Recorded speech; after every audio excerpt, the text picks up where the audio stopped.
Good evening mga kapuso. Jam-packed at star-studded ang Valentine's Day concert ni Regine Velasquez Alcacid at Martin Rivera.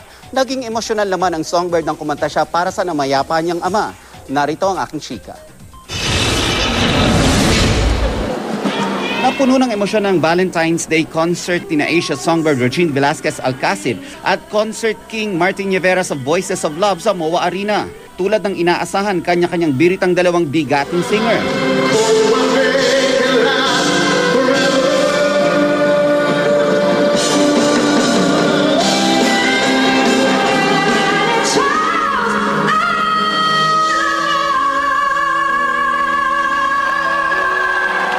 Bukod sa umatikabong biritan, ginood time din nila ang kanilang mga kaibigang sina Arnel Pineda, Richard Gomez, Sharon Cuneta at Senator Kiko Pangilinan na nasa audience.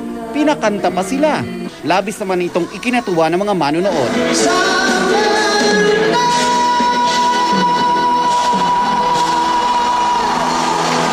Pero ang isa sa mga pinakainabangan ng fans ay ang tribute number ni Regine para sa kanyang amang si Mang Jerry na namayapa kamakailan. Ilang linya lang ang nakanta ni Regine sa awiting You ng Carpenters na alay niya sa kanyang ama.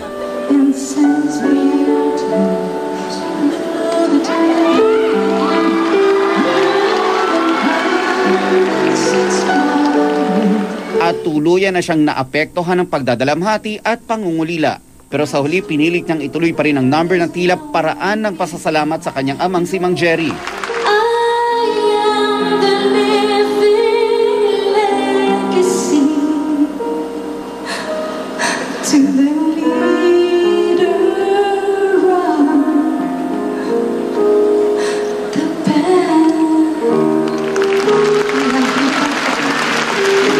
I was really trying not to cry. I just kept praying that Holy Spirit, please be with me so I can get through this song because I wanted to sing it for Him. Mapapanood ang Voices of Love sa susunod na linggo sa Sunday night box office dito sa GMA7.